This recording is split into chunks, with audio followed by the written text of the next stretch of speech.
Guys, welcome to the I Love CVille Show. It's great to be with you on a Monday. Thank you kindly for joining us.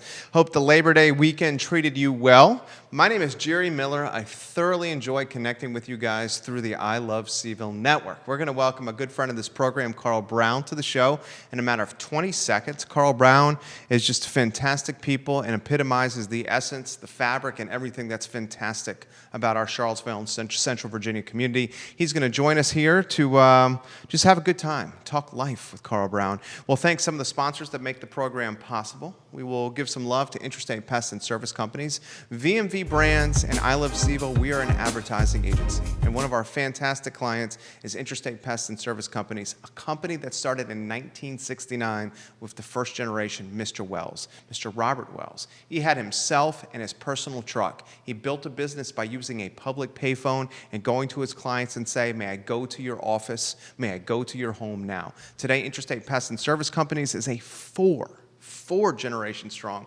family business with almost 100 employees in the mix in a Commonwealth-wide footprint. We love working alongside this business, just like Scott Wagner of Scott Wagner Chiropractic and Sports Medicine. Who's got your back? Dr. Wagner and his team have your back. Chiropractic care, physical therapy, and sports medicine. Scott Wagner and his team are changing people's lives at Scott Wagner Chiropractic and Sports Medicine. Judah, if you could, Judah Wickhauer, the director, can you go to the studio cam and let's welcome Carl Brown to the show. Carl, ¿qué pasa? How are you? ¿Qué pasa? You doing well? I'm doing well. How about you, Jerry? I'm doing well. How was Labor Day? What'd you do? Relax. Yeah? Recharge. I call it recharge. Okay. How does Carl Brown recharge? Basically, just thinking on his own, sitting on the deck, enjoying nature. I'm just enjoying the subtle things in life. Okay. A little music, a lot of music. What's on the iPhone? What are you listening to in the car right now, music-wise? Earth, Wind & Fire Live, R.E.A.L. Okay. Best show you've ever been to? Gladys Knight, a couple weeks ago, was not bad at all. I've been on a lot of shows, but that probably was one of the best shows I've been to. Was that at the Pavilion? That was at the Paramount. Oh, at the Paramount. You went to that? I went to that. Nice. You bring the special lady? Oh, always. Okay. Tell me about that show. What you love about it? Her narrative, the way she kind of engaged the audience, but kind of told a story of her career through song, and it was a little offbeat in terms of she just didn't go through all her songs. She kind of integrated some new stuff, some older stuff, incorporated her band, her singers. It was just a great show. Anybody who likes live concerts, it was a great show. She's a beautiful woman to be her age. So. You have your hands in a lot of things.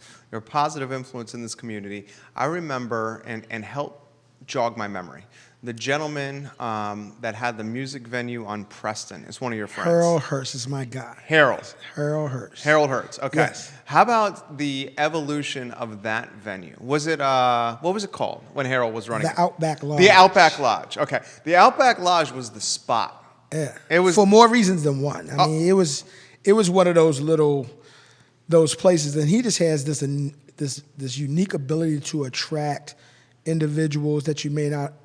So I had an opportunity to see a lot of marquee bands in that little spot. Okay. And so... When was this? Circa what time frame?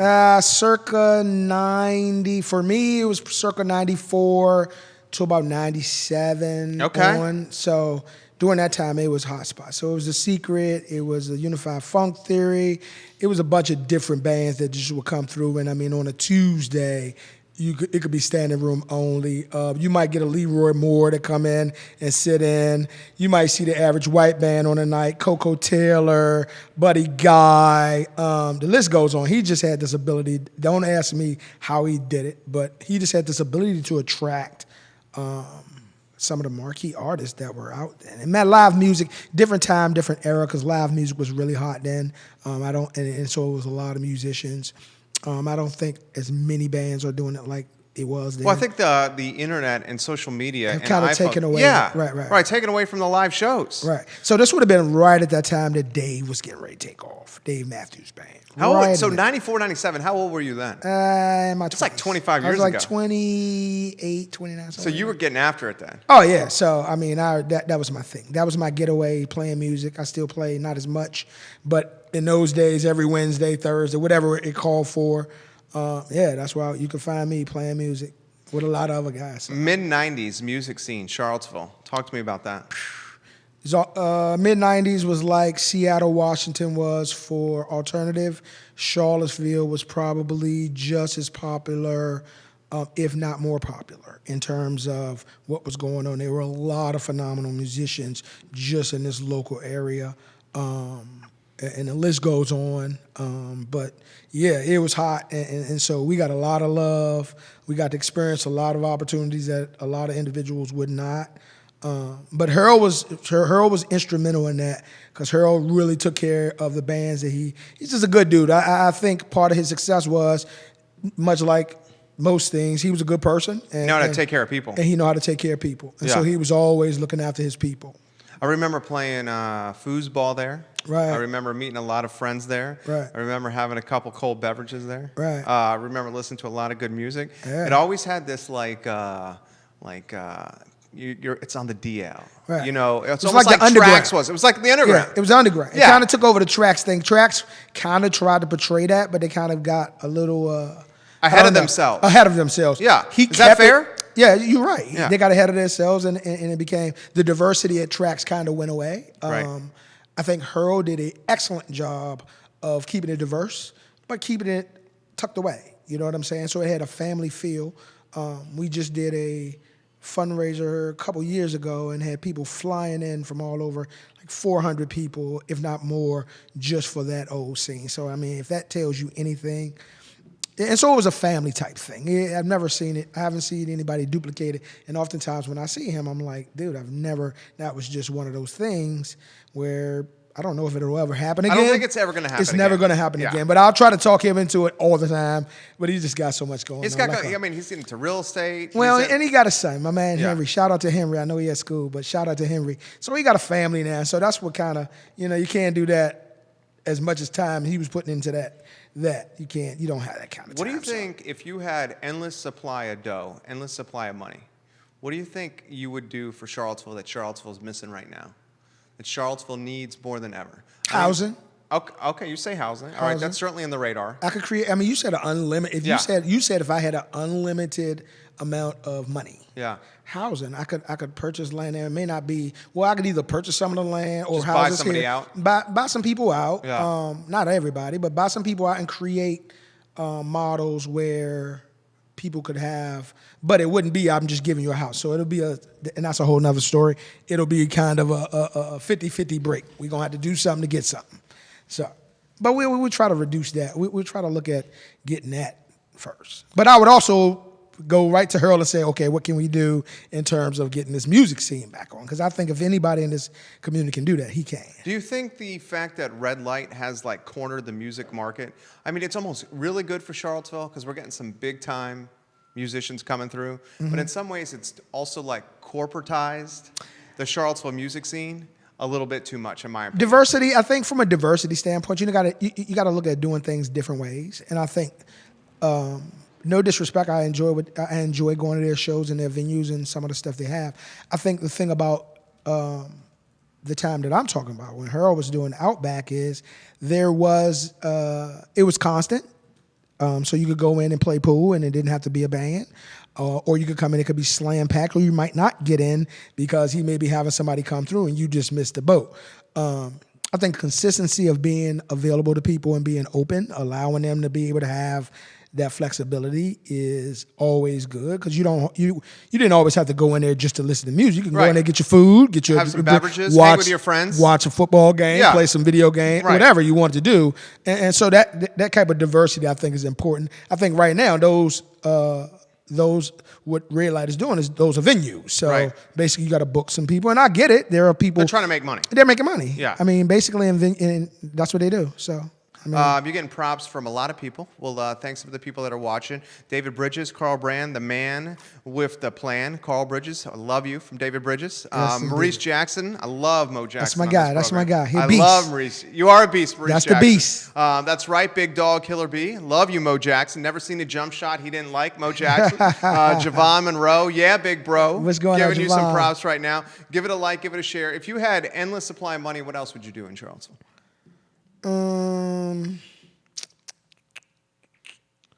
Create entrepreneurial capital for individuals to kind of spread their wings and do their own thing. Oh, I like that. I think, and just working in that capacity, what I see is patience and process is the whole key to it all. And getting a person to understand that is probably your best asset. And once you do, people begin to invest in themselves. But capital is the hardest thing for them. Absolutely. So if I had the capital, I could, create a funding stream where it wouldn't be as difficult for a person to go to a bank and start their own business, because that's how you kind of boost your economy, by allowing people to invest in it. You don't have them working for peanuts all the time. And I've talked to a lot of people, and people have great ideas. They just need to know how to structure that idea. Like me and you were just talking about our kids and what we want to see for them. You know what I'm saying? I think everybody deserves that opportunity, that what I call living by design, not by default.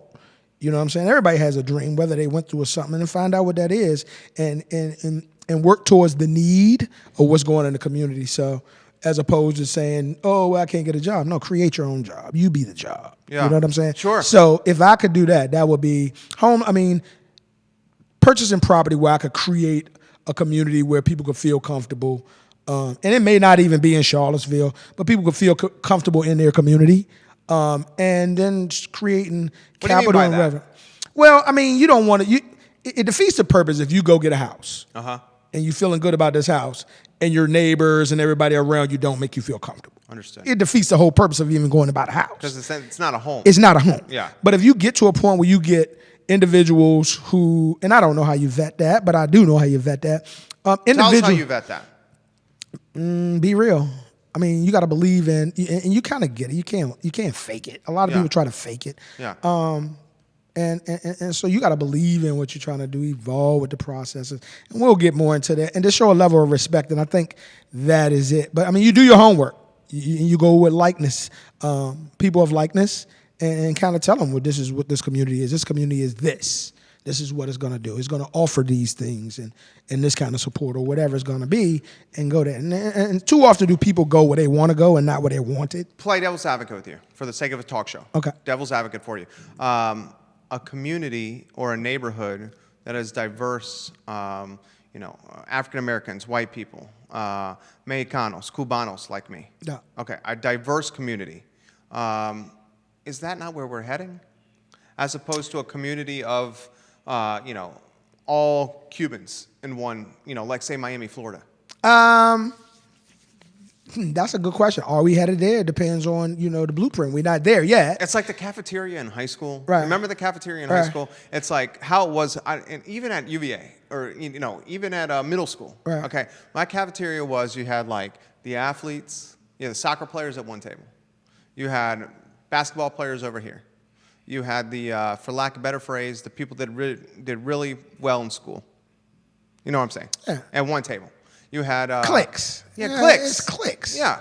And so, I think we got to get out of the click thing. The click is this click mentality has been probably more detrimental to society over the years, probably more than anything else. I agree. Because it's a way for people to kind of dispel the notion that I'm a racist or anti-Semite or anti-gay or, so you're getting these cliques. Well, we're not this because we got this. Right. But they generally are the ones that, let me tell you something, I was in school, so everybody has a clique. So cliques don't come black, right? Blacks have their own cliques. Whites have their own cliques within the white community. Totally. So you got cliques all over. It's like cliques within, sub-cliques within cliques themselves. Right, and so that's what I feel the biggest issue around here is there are sub-cliques, but you want to make one or two issues the issues. You know what I'm saying? But there are sub-cliques. So when I go to you and say, oh, well, Black Lives Matter and all that, but I've never seen you go into this community and help anybody. You know what I'm saying? Yeah. If Black Lives Matter, I'm not talking about go over there and rah-rah. I'm saying tutor. I'm saying tangible whatever. production. Tangible production. Yeah. You know what I'm saying? That's right. what I'm saying. Yeah. And so, but I won't get into that because then people start. But I'm saying you got to get to a point where people being authentic about living in the community. What do they want? Yeah. And that's through work. That's not, you're going to see it through the work. You know what I'm saying? They'll start asking, when you start getting those questions, well, who lives here? And that's when you kind of say, it doesn't matter. Right. Are you looking for somewhere to live, or are you worried about who you live next to? Jada Howard says, get out of cliques. You guys are completely right. Yeah, Just get out of giving you guys cliques. some- Individuality, we're going to talk about that a little bit because everybody wants to be in a clique. And that was the thing. I think that's why I said it's been the worst thing probably in history that everybody wants to be in a clique. And so... It's because they feel safe. Well, that's... Listen, Short-term safety. Accepted. I won't say safe. Okay. Because most of the time... Short-term acceptance, that's better. Short-term acceptance. That's better. You understand what I'm saying? Me personally, that doesn't... You can't run from yourself. Well said. You understand what I'm saying? Yeah. I don't care what clique you're in. At the end of the day, this is what I always tell people when you talk about... I'm big on individuality. Everybody being an individual. And you only get to know it. You only identify that when you can look in the mirror and then cut the light on and ask yourself, do you like what you see? Don't just look in the mirror.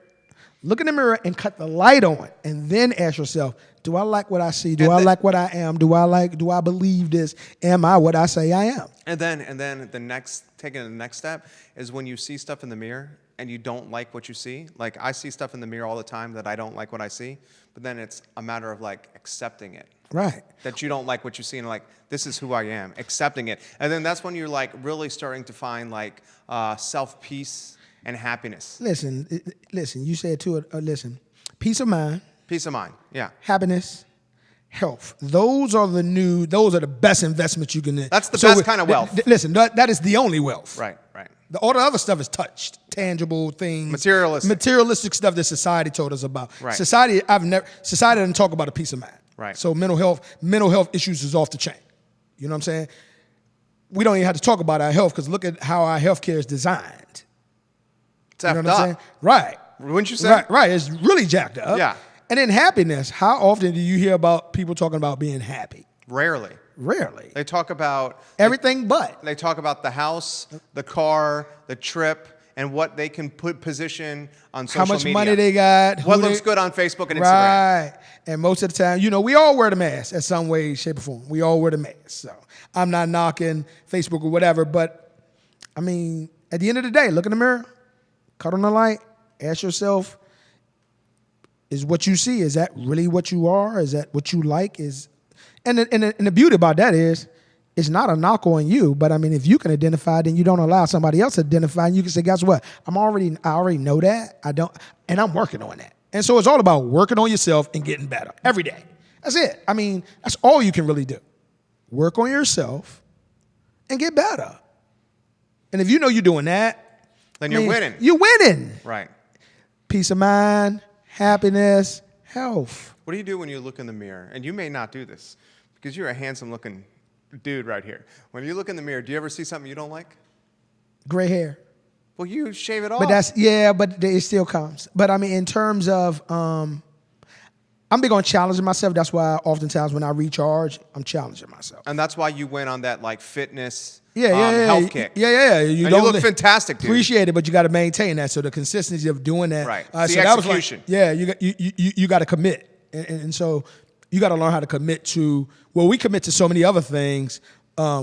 Just in that little health scare, I said, I got to commit to myself. I can't get so caught up in all the ongoings of a day that I forget that, your body's your temple. Yeah, your body. Listen, you got to eat right. How much did you eat? How much did you walk? How much stress you putting on yourself? So I limit all of that, and So how many lbs you drop? Yeah, from the time I became 18 pounds. Damn. And can't stand consistent with it. So staying in that 160, 165 range. 18 pounds is legit for people our height. Yeah. You know what I'm saying? Well, guess what, though? I needed to lose 18 pounds. Whoa, you a bone 80? I'm a bone 80, and I've been hovering around a bone 85 before. Okay. You know what I'm saying? And crying, that's that not looking in the mirror and being honest with yourself. Well, and I would make the excuse, I have a athletic frame so I can carry it. Until you go to the doctor and say, listen, your cholesterol has jacked up. Right. You need to do these things. Right. And you be like, well, Is that the first time you felt vulnerable physically? No, it took me, diverticulitis will make you feel vulnerable and set you down when you don't do what you're supposed to do. So it's just a colon infection. But mine scared me to death. And so that was all I needed. And so I was like, got it, gone. What am I supposed to be eating? What am I not supposed to be eating? Yeah, I'm with it. I respect your authenticity and your honesty, and I will duplicate it myself. Yeah. And I will not, I haven't talked about this a lot on this show. Talked about this with my wife. Eli Tucker says, Carl Brown is one of the best people I know. He blesses all that know him. Denise is saying, all day, love this show all day. So I had I went in a few months ago for a colonoscopy. Ooh, I had one. Had polyps on my colon. Okay, and I had to have those removed. Right. And if you don't like get ahead of polyps on a colon, I mean, we both know colon cancer is like one of the like #1 killers of men our age. Right. You know, so like that was one of the first times me in my life, because I think you and I are very similar. That's why we get along in a lot of ways. We are high energy. We both have like tremendous self-belief and self-confidence. You could probably put us in any room, and we're going to make that room brighter and make human connection. Right. Okay. I have a lot of self-confidence, just like you do. So when God is impacting my life and saying colonoscopy, polyps, you don't take care of this, this could lead to colon cancer. First time that me personally has felt vulnerable with life. And so I think when I went through all of that weight loss and the illness and the colon, that probably made me vulnerable. I was probably at my most vulnerable then, because it was all about me. It wasn't nothing anybody really could do. It was me basically telling myself, okay, you gotta get yourself together, bro. These are the signs. And so we in general do one or two things. Either we address them or we ignore them. You know, and sometimes you can deal with, I can take the pain. I don't like pain. And so I'm very, I want to live long. My grandmother lived to be 96. My grandfather lived to be like 97. I need a piece of that. How about the guys? The males in my family, Yeah. pretty old. I mean, well, for the most part, they live productive. I mean, older lives. I don't have many people. I take that back. Natural causes that they don't die early. I mean, so we live long lives. Robert Gray, welcome to the program. Thank you for joining us. Getting love from Victor Smith, from Stacy Curry, from David Bridges. He's loving what he's hearing right now. That's Give it my a guy. like. That's my guy. Give it a share. What scares you in life? I'm not scared of much, bro. I mean, being at peace with yourself and doing the best you can, doing the best that you can to help people. Yeah. On a day-to-day basis. I kind of got this thing in my head that I'm not gonna see a lot of the stuff that I'm trying to accomplish in my life. I'm not gonna see it, and that's the goal. You know what I'm saying? Because I want to. What do you mean by that? The stuff that I'm trying to create in terms of people's thinking and how people go about stuff is gonna take some time. It's gonna take decades, years. My grandkids and they'll benefit from it. I don't anticipate that I'm going to truly get the full Monty of what, in my mind, I want to create, which is a be real attitude, where you believe in yourself, you understand processes, you understand a level of respect, how to go about a plan, how about designing your life as opposed to living your life by default. And so, but I'm not scared of that. You know what I'm saying? When that time comes, I'm cool with it.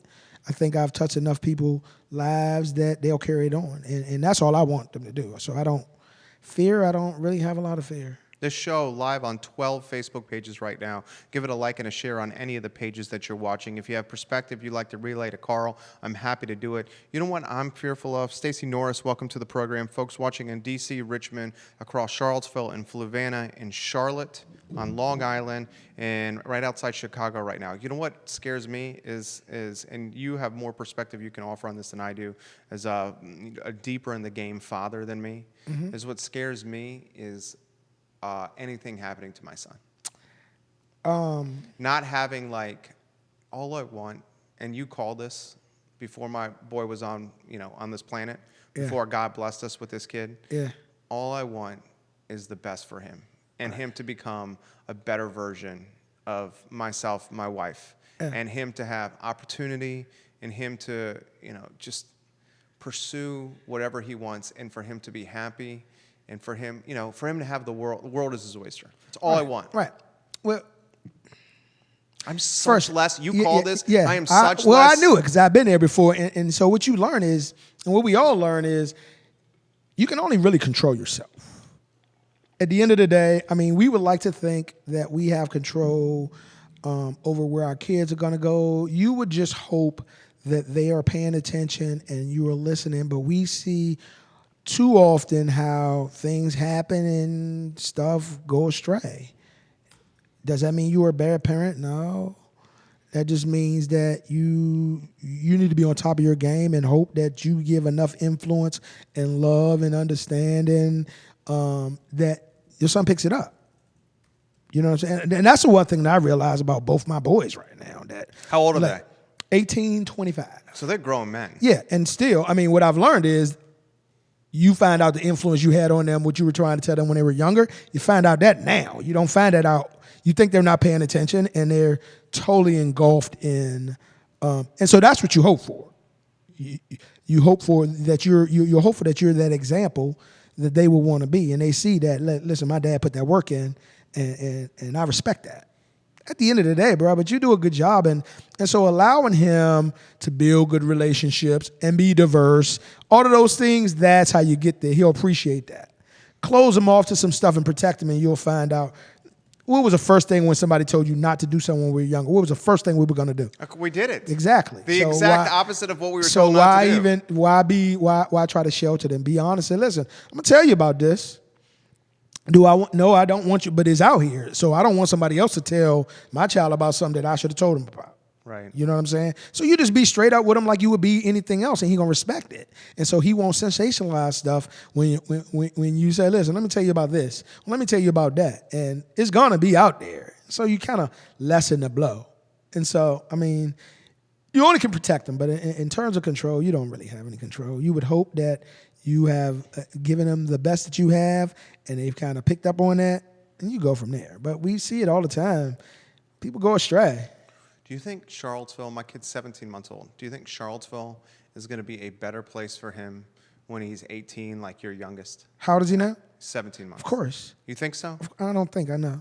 Why so? I'm concerned. You know, an old head told me, right now we got a lot of older people, and I'm not saying experienced people. We got a lot of people. Well, we have a old guard going on right now. What do you mean by that? We got a lot of people still entrenched in our day-to-day inner workings in terms of our government, in terms of the way we go about our businesses daily. How so?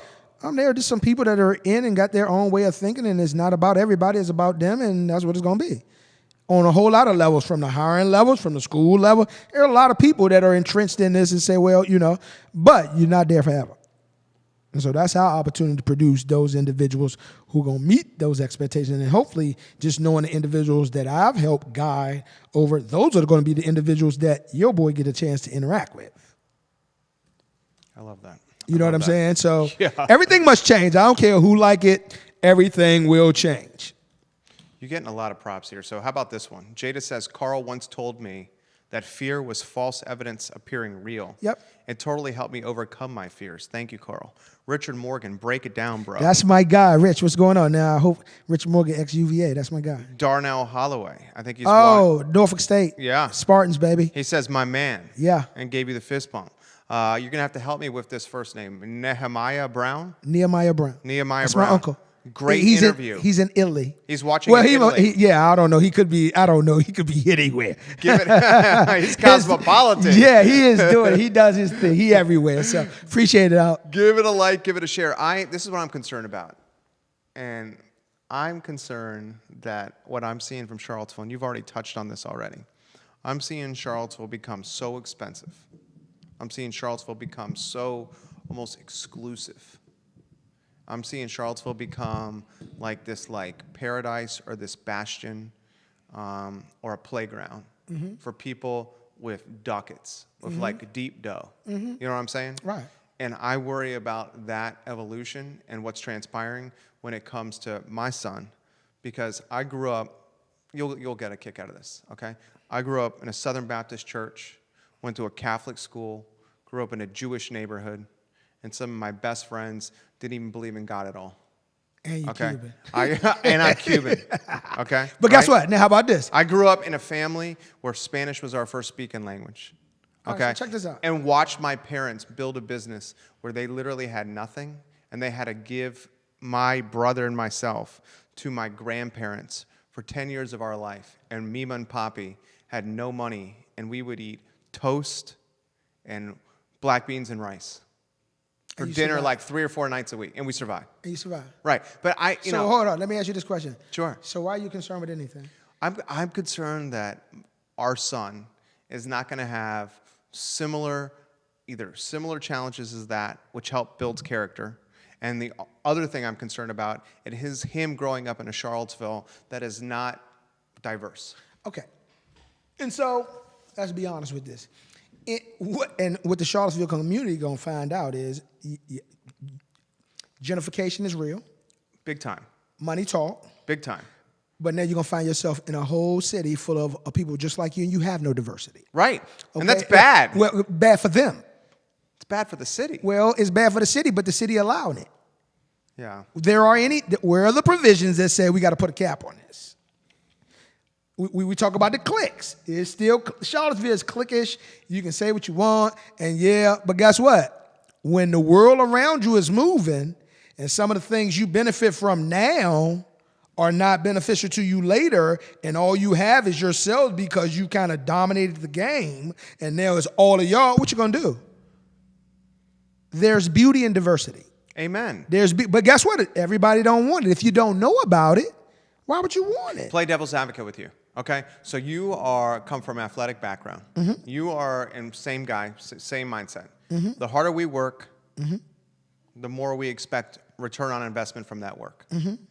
We hungry, we get after it, we work our ass off, we have goals, vision, and we pursue them with razor focus. There it is. Is that us? That's us. Okay, so putting caps on things, in a lot of ways, is the antithesis of our razor focus mentality. Right, but you said some magic things. Number one, who got dough? Charlottesville is about dough. So if you're talking about real estate, we don't have any public land. First of all, we got to remember now, we're talking about 10 miles across. You're not talking about That's right, Chicago, 10.27. 10.27. That's right. You're not talking about Chicago. You're not talking about D.C. You're talking about 10 miles. So where are you going to get this land to even incorporate that? Now, Probably doesn't exist. it doesn't exist. You're going to either go up or you're going to get out. That's right. Go up or get out. I agree. But for those who want to dominate and think that's the perfect world, welcome to your world. So when you start looking around and all you see is you, and there is no diversity, and people stop coming to your town because there is no diversity, and you don't have an Outback Lodge, or all you have is a Northern Virginia city that is a go-through, Right. Guess what's going to happen? So- That's all you're going to have. And so that's going to impact UVA again, because kids are going to start looking at, guess what? Why would I want to even go there? There's no there. You know what I'm saying? So you watch what you wish for, because you just might get it. That's all I can say. So what's our role in this? What did As I tell you? leaders. People look at us leaders. Well, our role is to do what we can while we can. You know what I'm saying? We can only control us. You know what I'm saying? We can control us. I can only control me. I can go out here and put signs up and all of that. That's not where it gets done. Most people think city council is it. Our zoning, our redevelopment, that's what more people need to be. Stop going to city council and make it, because by the time you get to there, they've already done the zoning. They've already come up with a plan, and it's already in the bottom of the It's ninth. already, yeah. You're saying get it to one is the bottom of the first. Listen, they don't tell you everything, but you can learn anything.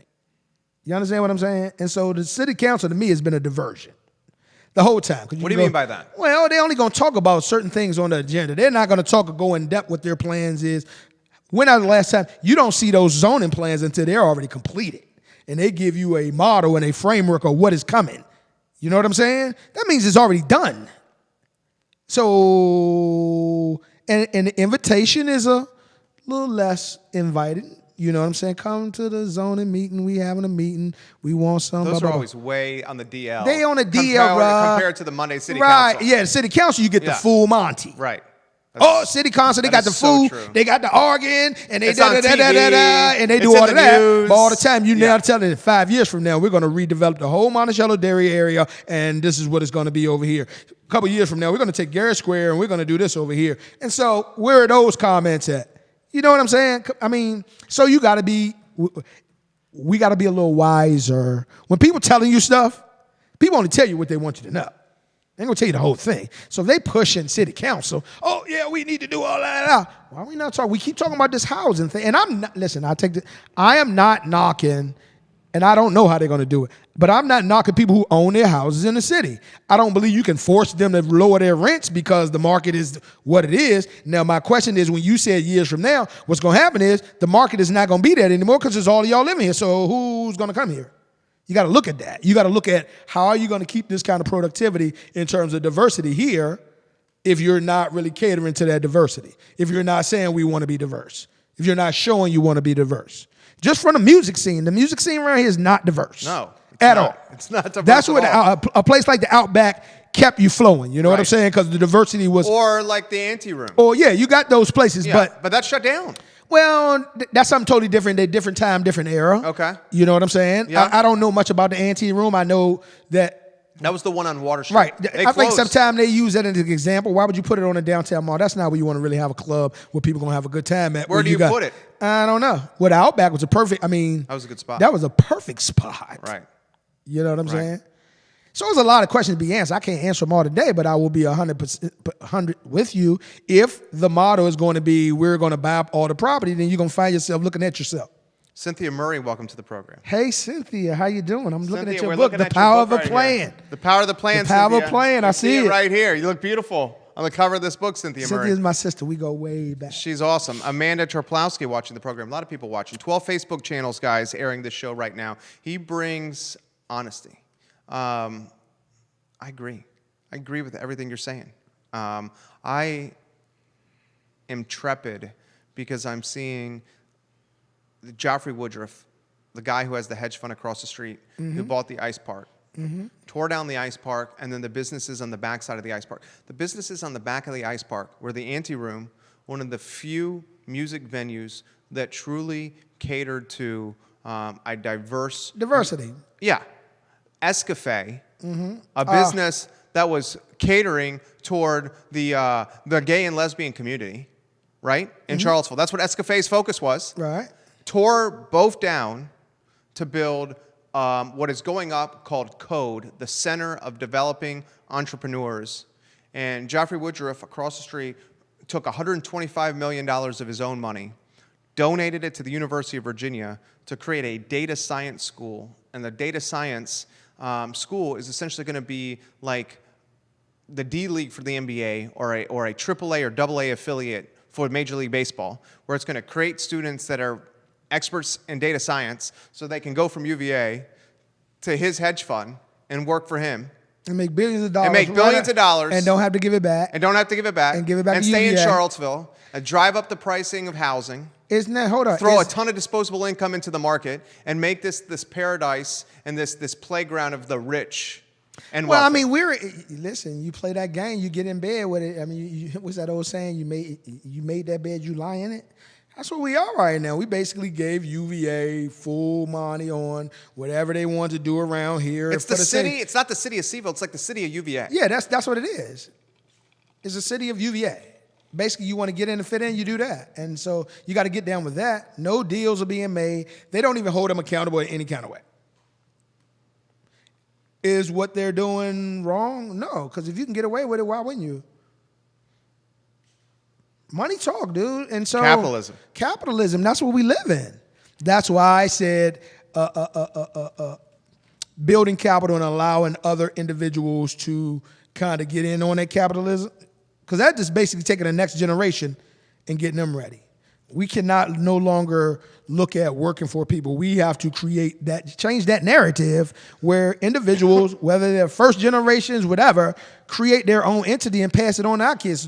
Just like me and you were talking for our sons. And you were talking about, when my son kick a ball, forget kicking a ball. I want you to teach him what you do so that conversation, when he gets there, when he gets to his age, he learns that's the conversation, like I'm doing my son. My son gave up basketball after graduating early and finding out, you know what, I'm more than this. And for all these years, I've been a part of basketball, but I see more. I see so much more. So, yeah, I applaud that because they're going to need that. You know what I'm saying? So that's what we got to create a new narrative for the next generation. It can't be just pass it on. He gonna create this for no. We got to create our own new narratives. Your son need to be doing something similar, putting the word out. Mine need to be doing something similar. We got to get off of this. Go work for. I'm not teaching my son to go work for anybody. Go get your information. You create your own and pass it on. I love that. That's generational wealth. So you talking about your son kicking the ball? Yeah, while he young, let him kick a ball. Let him learn what team sports is. But when he get to the point where he can really understand, you hip him on to what's really going on. Let him know about his heritage. Let him know where he come from and said, this is what you are, for real. How far are we to square one or like baseline or like back to the starting line with what happened with Charlottesville and generational wealth and generational impact and Vinegar Hill? I mean, we're not even close to the starting line. And guess what? I'm not trying to even get close to that because I don't believe in repeating. Okay. So I'm creating my own new narrative. I love it. We own our house. Most of those people had to deal with, most of those people had to deal with either selling your house or moving somewhere else. Not doing it. So they may buy all the property in Charlottesville, but the people that I know live in Charlottesville, I'm making it clear, don't sell your property for pennies. If they want that, yeah, you're going to pay for it, just like you pay for everything else. You're basically saying don't step over dollars to pick up quarters. Yeah. And if it's worth that much, then you keep yours because it's going to still have that value. Why would you get rid of it now for $1? You're going to pay more trying to find something else. Keep it. You probably won't even find something You probably else. won't find nothing else. Not around here. Right. So if probably that's have the to go to, value. like Waynesboro. Yeah. So, I mean, who wants to do that? Nah. You got to change it. I'm a firm believer in I can't do anything. I know where I come from, but I can't repeat any of that. You know what I'm saying? Because I got to create my own new narrative for my generations going forward. You know what I'm saying? I feel like my grandfather did a lot, and I'm totally appreciative, and I understand it. But he didn't do that for me to go repeat what he did. I'm supposed to pick up where he left off, understand the foundation of what he did, and say, okay, off of this, I'm gonna take this to another next level. And then my son's That's how supposed to I say, feel. and then my son's supposed to say, okay, my dad got it to this level. I'm supposed to take it to the next level. That's how I feel. Not everybody has that mindset. Well, I mean, you got to learn it. It's not easy. It Is requires that a you to be learned mindset? Well, first of all mindsets are learned. Well, that's you got to touche. get rid. First of all, you got to get rid of. Okay, let me play devil's advocate. Not all parents are fostering that mindset in their offspring. Because all parents don't know that to foster it in there. Touche. But you got to be open to kind of, if you don't know, find somebody who do, and be open to that. I have some of the best, and that's probably one of my greatest assets, not money. The individuals. Your resource network? My resource networks and the individuals who have let me in and let me pick their brains over the years. That's legit. Some of them have gone on, but that comes back. And so I probably, when it comes to that, I'm probably the richest dude you'll ever meet. Legit. Just because I can just go from, and it's just men and individuals who do it. It's not about color. It's all about character. It has nothing to do with color. You're getting props. J.P. Tarver, Carl Brown has been a go-to for what's really going on in Charlottesville for many years. Thank you for having someone that truly tells it like it is on your show. Some people aren't always ready for such blunt truth, but Carl brings the naked truth every time, and I respect him for that. Cynthia Murray, I left this for you. Let's create a prosperous community for all. Education, preparation, and opportunity are required to build up a generation of diverse entrepreneurs. Maurice saying facts on facts on facts from Carl Brown. You're getting props and love from Wes Bridges, from Tammy Barber, from Gene Osborne, watching the program right now. A lot of people watching the program. Give it a like and a share if you have any message that you'd like to relay to them. Christopher Eagle from Real Estate 3. Donna Casella watching. Amy Benson, the entrepreneur behind Moose's and an accounting firm in town, is giving you props and watching the show right now. Give it a like, give it a share, just like the following people have done. Tim Ryan in Crozet, Megan Perry in Fluvanna County, Kathy Gelberd giving you props right now. Folks watching in 6 states right now and across Charlottesville and Central Virginia. You brought up Dairy Market. Monticello Dairy? Monticello Dairy. Yeah. What do you think? So I'll give a background. Dairy Market and Dairy Central in the old Monticello Dairy building, basically at the corner of 10th Street and Preston Avenue, right, where Three Notch Brewery started. Correct. There was a Latin grocery store there at one time. Sharky's was there at one time, a bar that I used to patronize. yeah. McGrady's used to be there. McGrady's. Cho's used to be there. It's been a lot of different stuff. Great location. Well, in the front, it used to be before Three Knots was even there. The opening used to be the first like beer craft where you can make it yourself. That's right. Curtis Elder took me there the first time I ever There went. used to be a laser tag. Laser tag in the Laser side. tag was there on the side. Yeah. It was a lot of iterations. Yeah. So this is turning into this behemoth development that's going to be high-end condos or apartments. 18 restaurants are going to go there. It's going to be like a food market that we see in like Atlanta or Chelsea. Mm-hmm. It's going to be some retail. It's just going to be this epicenter of commerce. And the trepidation that a lot of folks have, and I've talked to folks on this show that live in the 10th Page neighborhood, white, black, Puerto Rican, Asian folks come on the show, and their trepidation is that if we have these high-dollar condos there, that it's going to drive tax assessments up and change the whole makeup of the neighborhood. Was that not the plan? Well, that's what the development's going to do. Well, was that not the plan? Is that not what it does? If me and you live on the same street, and you come in and you redo your whole house. It has a trickle-over effect. And you redo your whole house and come get it assessed, and they assess it at $500,000, and I bought mine for $179,000. When I get my assessment, what do you think my assessment going to be? It's going to go up. Okay, then. So it's the same thing. They knew what they were doing, but again, we can't wait until it's already going up to start talking about it. I mean, again, we need to hold our zoning. We need to hold that aspect of our community government accountable, because somebody's voting on it. Nobody's asking the questions you're asking, and so they're getting approved. Money talk, dude. You got people. Listen, people don't even realize walking on this downtown mall. I'm thinking there are billions of dollars that are being transacted every day that people don't even pay attention to. Right? If we walk one street over, me and you can go get a milkshake from Timberlake's, and that's going on. And we walking past people who making billions of dollars and don't even pay attention to it every day. So where do you think those dollars are going? They're looking at this town just like we are. You feel me?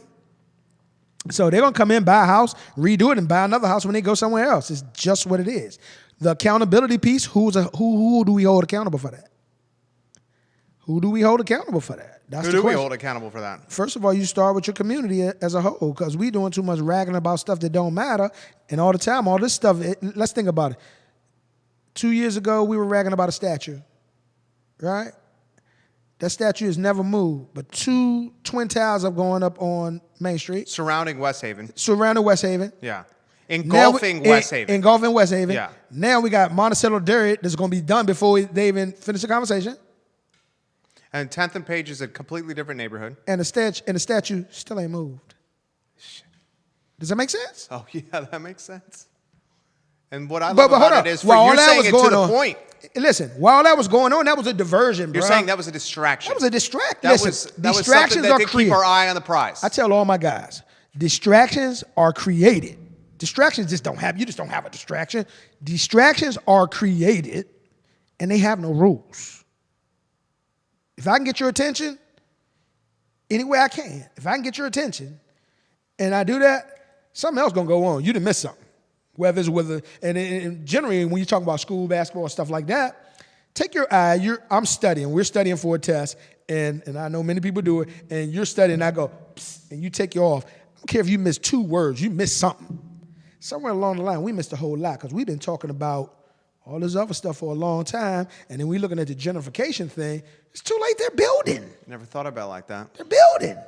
So now what are you going to do? Tell them to tear it down? It's too late. It's too late now. Yeah. And guess what? Statue ain't go nowhere. Statue ain't go nowhere. We still arguing in here. We still arguing about and not looking at, hooping and hollering. Listen, we got to have plans. You got to get people together where, listen, it's okay to disagree. You know what I'm saying? But you got to maintain a level of respect where you can hear it all out. If I learned nothing else from T. Lewis, look at all perspectives. Whether you like it or not, you got to look at them all, because you might learn something out of it. You know what I'm saying? We've been getting caught up in some stuff and let some other stuff slide. And then when you catch your breath and you look at it, you go look up and say, Oh, look at that. Now you're looking at the benefit. What impact is that going to have on Charlottesville? We're talking about tearing down some statues. They can really put some $1 million condos right on 10th Street, 10th and Preston. That's happening. Real deal. Not is going to happen. You can't stop it. They're building that every single day. They're building on that every day. You tell me. And so it's going to drive everybody's stuff up. It's going to drive them up. What's going to happen? Wrong, right, or indifferent. I don't care. I mean, people say, well, listen, it's a fact. You can go out there right now. I go off of facts. I can go get in my car right now and go to Monticello Dairy, stand across the street at my man Joe, Shenandoah Joe's, and look at that whole process going down and saying, how did we miss that? As opposed to talking about something else, that community, somebody should have been pushing to say, you can't do that here. You can do this, but you can't do that here. Because now the question becomes, who are you going to hire? Are you going to hire those individuals out of that community? Are they going to get jobs? Are you providing jobs for them? Are you going to make that so impossible that they won't even be able to come in and patronize your restaurant? It's probably what's going to happen. Exactly. And the people in that community are not even going to want to go to the restaurant. And why that's probably going to happen is because that's going to be Class A rental. And for the businesses to go into these places to be able to afford the rents, they're going to have to price their services, their products, and their food at a high level to cover their overhead. Right. Do the math. 1 + 1 equals 2 every day of the week. I don't care how you put it on top, put it on the side, whatever. And so that's what we are. We just got to be a little more, and it's not the end of the world. I mean,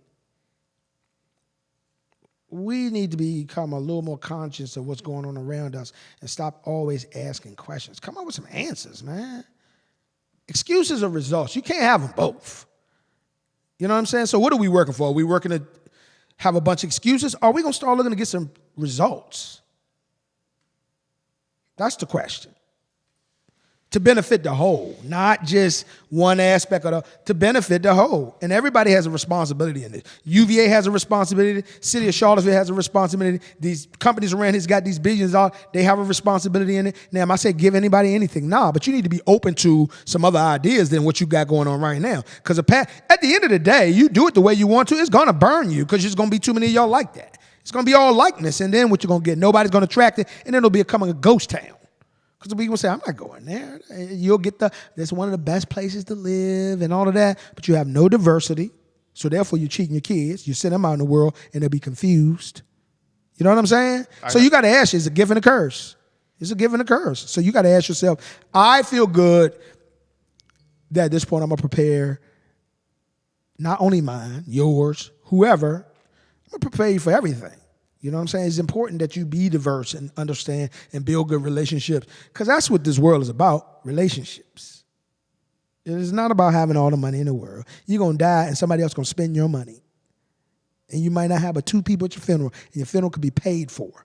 But what is that like when you go to a funeral home and you're in a little small funeral home and you only got 10 people there because you were that kind of person? You're talking legacy. You know what I'm saying? As opposed to going to it and it's packed. Because you impacted all those people there. You got to ask yourself, which side you want to be on? Now, some people don't give a poop. Some people don't care. So yours is going to be packed. I won't know, so it don't even matter. You'll know from up top. Well, I mean. Looking down. Yeah. Well, as long as those individuals are there, that's all that's important. Right. That's, at the end of the day. Totally. That's legacy. And so you can think about that. I can think about what would that be like. Like, I don't even know. Where would you have it? So, I mean, get outside the box. It ain't about, I think too often do we as people, human beings, think it's about us. We think this thing is about us, and it's not about you, it's about other people. You're getting some props here. We filled an hour. You were damn good. Good. James Watson says this: I always enjoy when Carl Brown is on the show. The guy speaks volumes. I've never met him before, but I learned something from him every time he's on this program. The thing about James Watson, I remind him, James, I used to come past your house when you lived right. Was he in North Downtown or Belmont? Belmont. He lived right by Belmont. He used to walk his dog. I wave at him all the time. We never met, but I know who he is. He's giving you props. Yeah, appreciate it. This is what we're going to do. Victor Smith giving you props. Shimora Cooper. Shamora Kid, that's my girl. Giving you props right now. You crushed it. You make this easy. How about, I think the entire interview was Be Real. Yeah. Talk to me about Be Real. Be Real is a concept that I kind of had to do. I was in a situation where I had a lot going on. And, when you got a lot on your plate and you're young, you're trying to figure out how I'm going to do this. And so I just said, be real. And then I wrote it down. And I never put it into acronym form until one day me and Phil Stinney, who was my big bro. Love Coach Stinney. Phil's my big bro. I mean, you call him Coach. He's just my big bro. We sat down one day and was trying to figure out some stuff and just started running off. And I just started saying, believe. That's what the B is. He was like, okay. And then I just came up with the acronym. So it breaks down believe, evolve, respect, effort, attitude, listen to learn, not to reply. All right. And so what you do is you ask yourself, before I go into all of those acronyms, you ask yourself, what does Be Real mean to you? So I'll be like, Jerry, what does Be Real mean to you? When I say that, if I say, Jerry, be real, what does that mean? What's the first thing coming to your mind? Being true to myself. All right. So from that point on, when you turn that card over and you read all of those things, and it says believe, evolve, respect, effort, attitude, listening, your first superlative was be true to yourself and ask yourself, do you believe in yourself? Can you evolve with a process? Can you maintain a level of respect that's going to help you through what you believe? Can you double your effort output daily to accomplish what you're trying to accomplish? Can you maintain a positive attitude knowing this is a process throughout it and everything is not going to go your way? And just listen to learn and not reply. If you walk out a door and just start speaking to people, it'll blow your mind how many people just listen to reply. I say, what's up? Oh, nothing. But something is up. You know what I'm saying? So you kind of get to process it. And then it becomes theirs. So my Be Real and your Be Real are different. Totally. But it's the same. And it's all about just a person challenging themselves to be better in those 6 areas and believing in themselves. You wouldn't believe how many people don't really believe in themselves. They talk good game, don't really believe in themselves, or can't evolve with a process, or don't really respect somebody else or themselves, or don't like to put forth the effort. So the effort and the attitude and the listening, the last 3 of them are the hardest 3 that I see people to deal with, because those are actions. You know what I'm saying? Effort is you got to put that in. Your attitude, you got to go through something and say what that's going to be. And then listening, I mean, you just got to listen and learn. And so we got a lot of replying going on, people not doing their homework and just saying stuff. And I'm a firm believer misinformation is the worst information you can give anybody. That's so true. Misinformation. That's so true. And how much misinformation is out here. That's where the fake news, and that's where we are in the world we in right now. The smoke and mirrors that were happening in Charlottesville that you were talking about. Right. Taking our eyes off the prize. Right. So we kind of asked for some of this, but guess what? We always come out of it. So God don't make no mistakes. James says, you blew his mind that you remembered him. He goes, I hope to catch up with you for lunch sometime. Yeah, we can. I'll see him. You crushed it. Appreciate it, man. 67 minutes. Cool, Felt man. like 6 minutes. Yeah. That's a testament to you. Well, it's a connection there's a level of respect when you converse with individuals of likeness or not likeness. Me and you've been doing this for 10 years? 10 years now without even recording one. Right. So, I mean... Probably more, maybe 15. Yeah. We've been doing this for a while, just having these kind of conversations. First time I met you was on the sideline at Charlottesville High School basketball game. Yeah, and you was talking about, you're the sharpest dress. Yeah. I should kill it. I should kill it, right? You were flossing. Like 3-piece suit flossing. Yeah. Well, if you're going to do it right, bro. Like you change the flossing. narrative. And I was like this young buck working for the Daily Progress part-time, first job out of UVA. You was the first one that ever recognized you. You was like, dude, you're crushing the dress game. And I was like, yeah, I want to be taken seriously. Not only were you crushing the dress game, you were crushing supporting the athletes game. Right. And so you had their back. Yeah. And you weren't afraid to push, you weren't afraid to challenge them and tell them something that they did not want to hear. Right. For the betterment of their personal gain in the long run. And development. And so you would not believe. You didn't coddle them. No. Because so much now is like 8th place gets a trophy. And that shit pisses me off. Look. Because that ain't life. Listen. Trophies. What is a trophy? I don't even have any of my trophies. And I won Little League football every year, maybe 1 year I didn't win. And I don't have any of those trophies. I think the value of what I get more out of is when I get those phone calls from a Kevin Leatherwood or all the other guys, Devin Gentry's. Love Devin Gentry. Great point guard. And I'm not leaving out anybody because I could go all day, every day. You're just naming a few. I'm just naming a few when you get those phone calls and they remember and now they grown men having kids and living their own life and they say, you know what, this was beneficial to me. Boom, job done. I've done my job. I wanted to make an impact on you where I was not calling you. I'm being honest with you. This is how it's going to go. There are no steps. And that's the thing about Be Real. It's all steps. There are no elevators. The minute you get on the elevator, you're going to go start from scratch. I'm telling you now, when you're talking about success, it's all steps. You got to take them one at a time. They're all steps because it allows you to look back on your journey and appreciate your experience, and you're not taking shortcuts. I think too often we want to take the shortcut. There are no shortcuts. You know what I'm saying? How many times have you ever took a shortcut somebody told you about only to find out it was a dead end? It was a long cut. It was a long cut. You got to go all the way back to where you started and then do the whole thing. Because if it was easy, everybody would be doing it. Yeah, there it is right there. It ain't easy. And everybody wants the easy and everybody does the shortcut. Right. So, I mean, I only pinpoint that just looking at a kid like Jalen Brunson, who I've had an opportunity to work with since he was like 7th grade, and just looking at his journey. And he doesn't take shortcuts. That's his advantage. He's gonna work it to the bone. And nobody's gonna outwork that kid. I'm talking about in the league right now. No one's gonna outwork that kid. I'm not talking about athleticism. Yeah, you're not saying he's the best. I'm telling you. You're saying no one's gonna outwork him. Nobody's gonna outwork him. Right. There's a difference. I know what you're saying. You know what I'm saying? Totally. He's gonna put his in. Totally. He's gonna put that study time in. So you gotta be on your game. Right.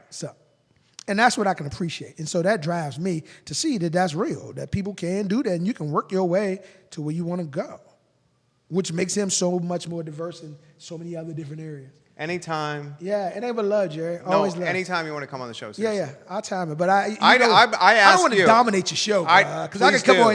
I can Please come on here do. regular and we can have a bunch of conversations. But I think it's good just to open invitation anytime you want. I appreciate it. And I will take it. Sincerely mean it. Oh, you know I already take it like that. And I'm gonna text you and pester you and be like, I already know. come on the show.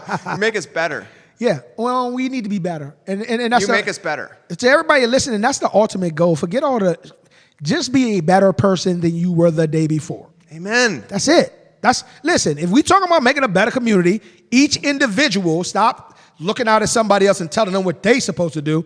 Each individual, look inside yourself and say, how can I be better? If that means just speaking to somebody that you never spoke to. Too often do I walk on the mall and I see people who get on their high horse and they'll speak to this person because they think this person is somebody, and then they won't speak to this person because this person may not be nobody. CEO, janitor, they all have worth. And that's part of Charlottesville problem. We trying to get in the in crowd. What is the in crowd?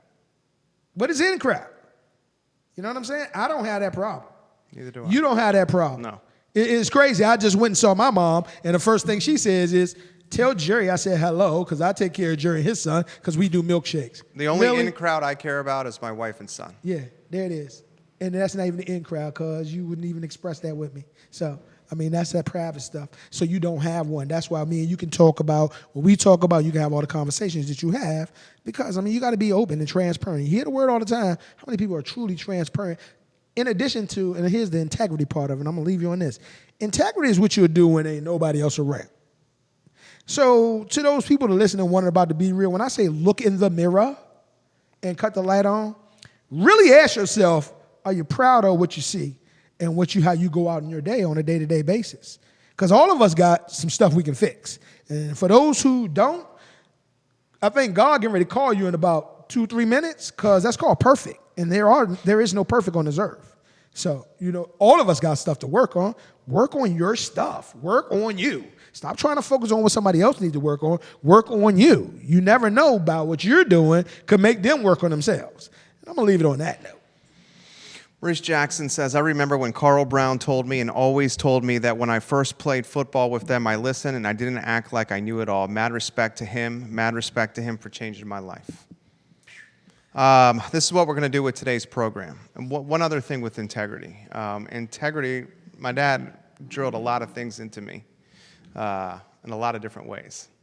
And one of the things he drilled into me was integrity is something, your character, no one could take it away from you, but you can give it away. You sure can. Easily. Easily. And we close the program the same way every single time here, and we ask the community to embody the golden rule. We don't make this about religion. We make this about treating other people in our community how you want to be treated yourself. It's a very simple concept, but it's a concept that's overlooked, unfortunately. It's called the golden rule. Charlottesville needs the golden rule more than ever. The Commonwealth needs the golden rule more than ever, and we certainly know our country needs the golden rule more than ever. Please embody it, and please pass that along to other folks that are willing to listen. Thank you kindly for joining us on today's program. We will archive the show in totality on ilovecville.com. We will turn it into an iTunes podcast by close of business today. For the next 30 days after this show, we will syndicate it across the I Love CVille network, which is 17 Facebook pages, 17 Twitter accounts, the third largest Instagram community in Charlottesville and Central Virginia, and a daily e-newsletter that goes out to over 108,000 inboxes each morning. My name is Jerry Miller. Carl Brown hit a grand freaking slam today. Enjoy your afternoon. Tony, a long time ago, Jerry. We talked about this.